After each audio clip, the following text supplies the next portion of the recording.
She spoke quietly, too quietly for an apartment where silence used to mean peace. Now it breathed, lived, whispered with foreign voices in the corners.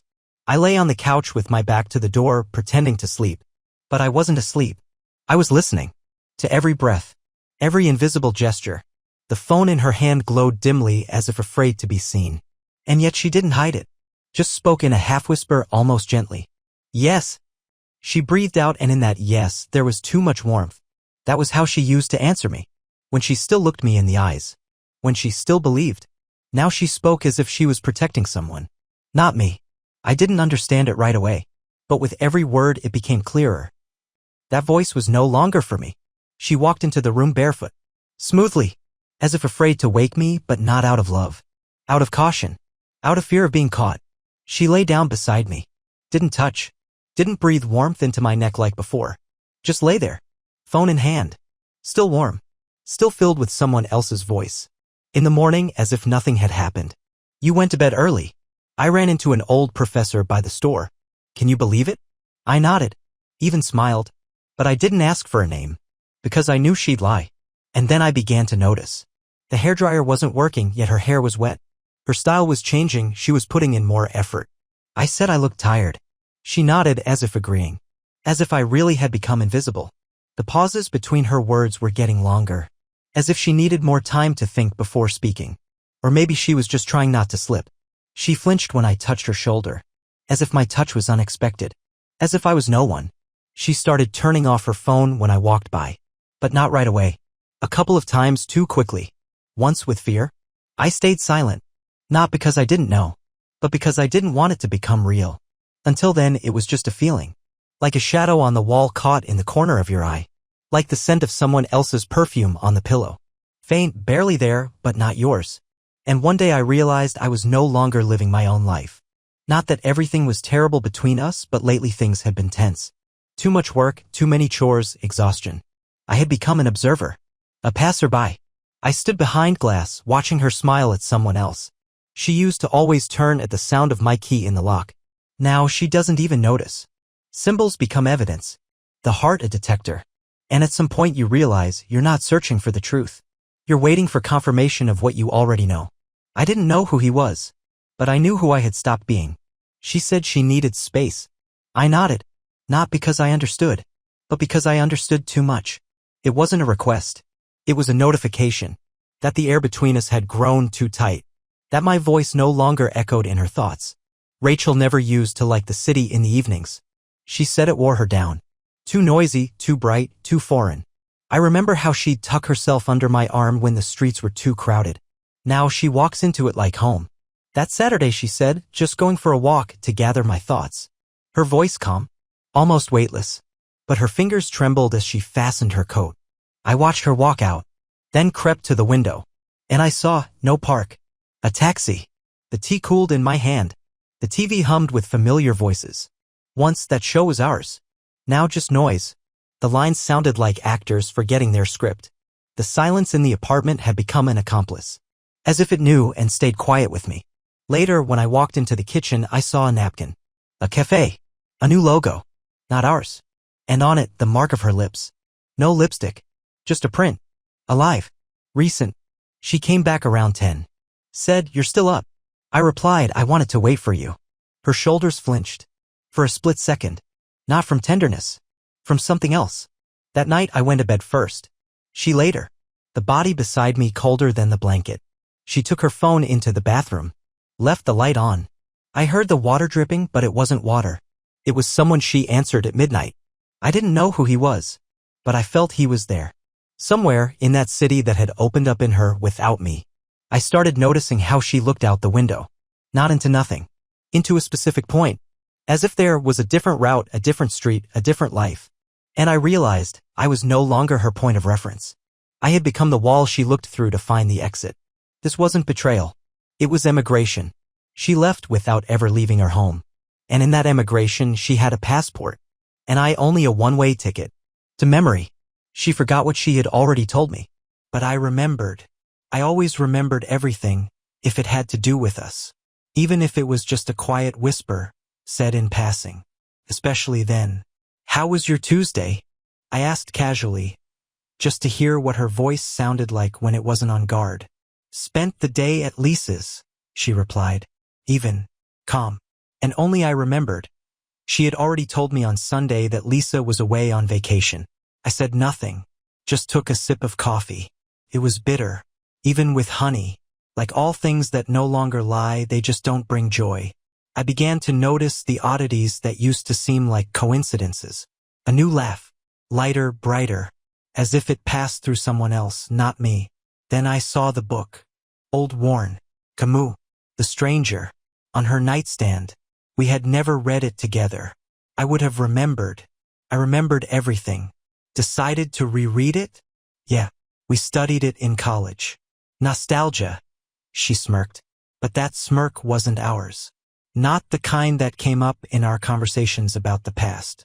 College, for her, was usually gray, distant, full of fog she got lost in. Now there was warmth in her voice, almost comfort. Later, when I was alone, I opened the book. The pages were fragile, but the notes in the margins were fresh. Pencil. A man's handwriting. Sharp. Angular. Not hers. And definitely not mine. On the edge of a page. Man needs not explanation, but endurance. A quote. Or a warning. I didn't know who wrote it, but I knew it was written for her. I sat on the edge of the bed. The pillow had an imprint. Not from me. Not from sleep. From someone's presence. Brief. Warm. Remembered. I wasn't in that room. Even when I was in it, I felt something growing quietly under my skin. Not pain. Not jealousy. Something else, the feeling of becoming unnecessary. Not an enemy. Not a culprit. Just not a part of it.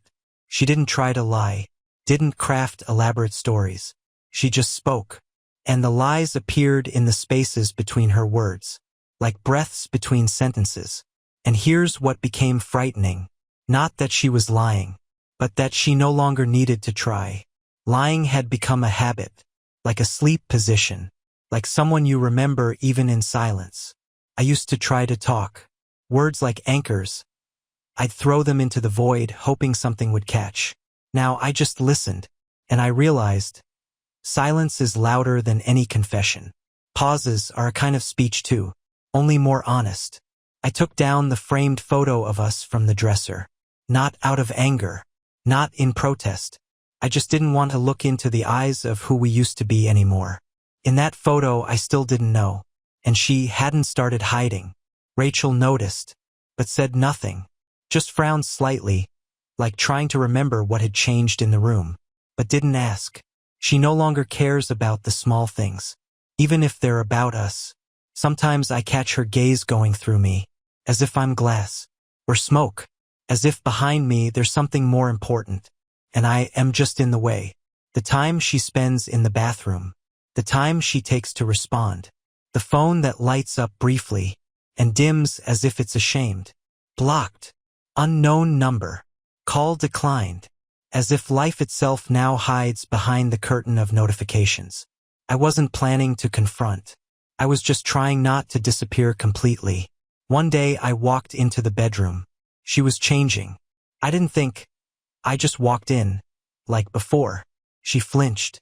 Her blouse fastened too quickly. The fabric still trembled on her shoulders. "What?" I asked.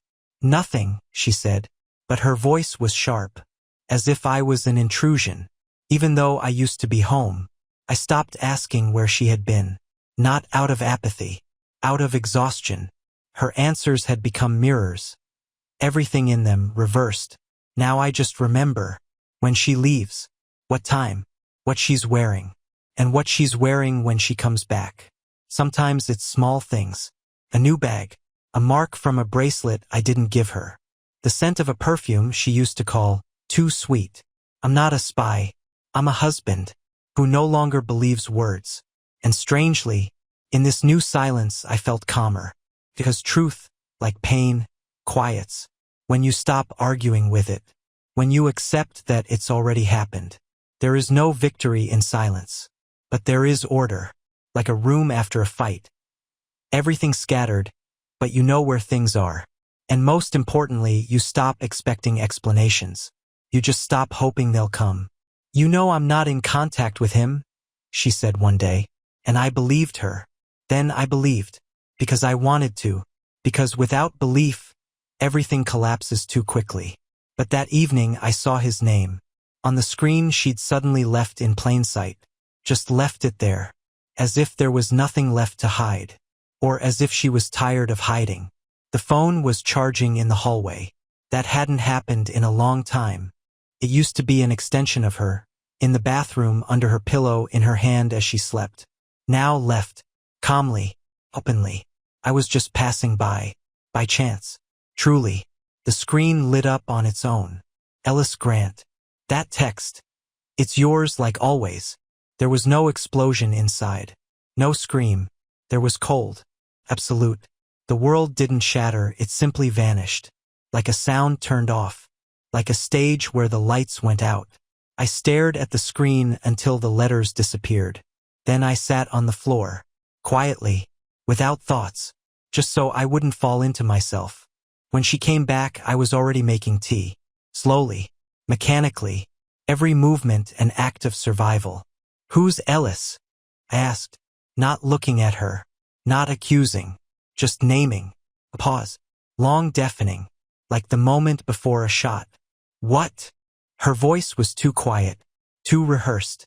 "I wasn't snooping," I said. "I just saw. And it was the truth. I hadn't been searching. I just couldn't not see anymore." An old friend. A professor. Said quickly. Too quickly. As if rehearsed. As if she'd said it before, more than once. "You said you weren't in contact with him," I reminded her. Not accusing. Just stating. She turned away. Set the cup on the table. With a dull thud. As if staking her ground. "Sometimes people come back," she whispered. "It's not what you think." I nodded. Not because I believed her, but because arguing had become meaningless. Inside, there was no more faith. Not even anger. Just emptiness. Pure like white noise. But the name stayed. Ellis. It repeated in my mind like a system glitch. Ellis. Ellis. Ellis. It wasn't a person. It was a symbol. A ghost that had never left. Just waited for the moment. And me? I was the pause between their paragraphs. A temporary hero while the author took a break. Now he'd returned. And I remained. In the silence. With a name louder than any confession. I didn't want a scene. Truly. I even poured her tea. In advance. Her favorite. With mint. As if that could stop anything. She was getting ready to go into the city again. She wore the dress she used to save for our anniversaries. Fabric that once said, "We're still together." Now just a dress. Just an excuse. I stood in the doorway. Calm. Like a guard who knows no one's coming back. "You're going to him?" I asked. My voice came out even. Surprisingly so. As if someone tired, deep inside me, was speaking instead. She froze, but didn't turn around. Just exhaled. "I just want to feel alive." I was silent. Then, too sharply, "With him, you feel alive? Is that it?" The words cracked like glass. Not loud, but irreversible. She turned. Slowly. And in her eyes, there was no anger. There was emptiness.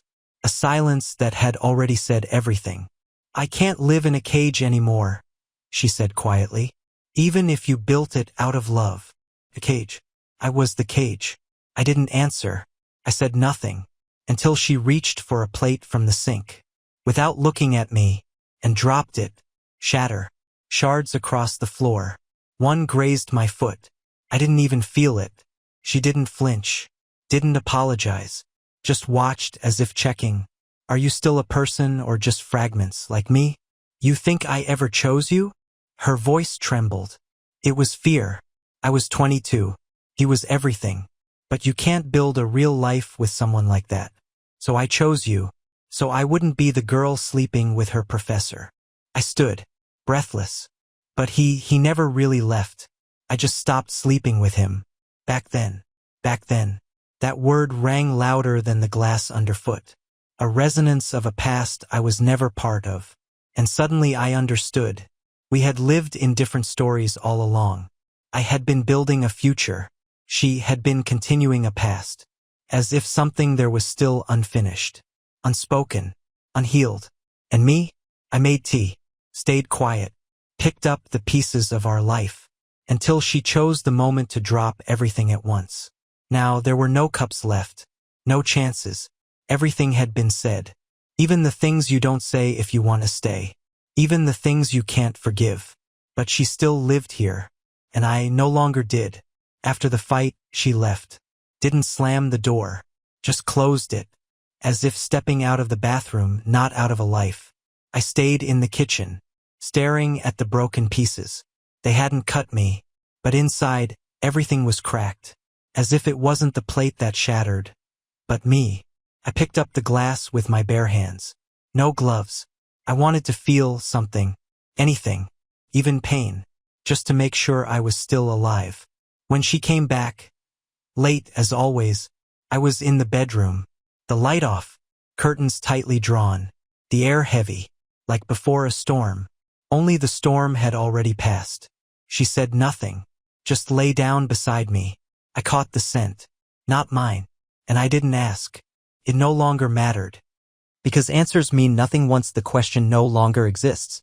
In the morning, I got up first, went to the kitchen, put away her cup, placed it on the top shelf, the one she couldn't reach, wouldn't notice.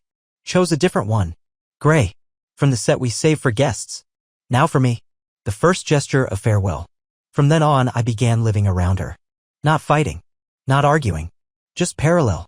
I no longer waited for her return, where she went, whether she would text. I woke earlier, drank coffee on the balcony without turning on the light, left the bedroom when she came in. I became a ghost in the home where I used to be the center, and I felt lighter. Not immediately, but a little more with each day. One day she said, "We can still fix this." I looked her in the eyes, for the first time in weeks, and I said, "You can, but I no longer want to." There was no anger in it, only finality. And in that moment I felt something new. Not victory, not revenge, relief, like air that no longer carries her breath, like thoughts that no longer wait. I hadn't been following her. Truly, I just happened to be nearby. A misty street cold may rare, but sometimes on days like that things become clear, even through the fog. I was running errands. In the city center, a place I hadn't visited alone in a long time. And suddenly I saw a silhouette, blurry behind rain-streaked glass. Then a walk, familiar. Then her hand in someone else's.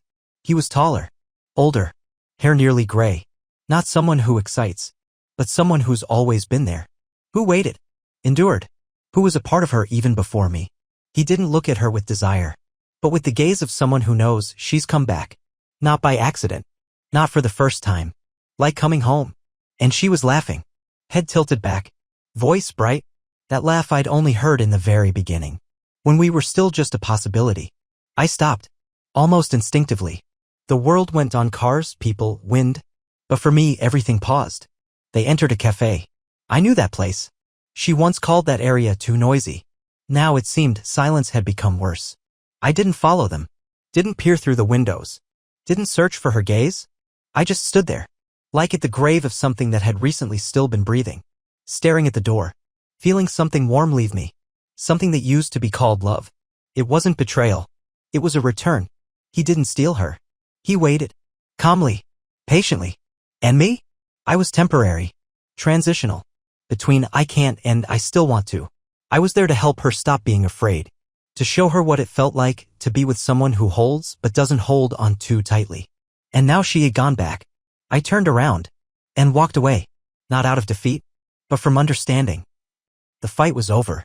She had chosen, or never chose at all, which in the end is the same thing.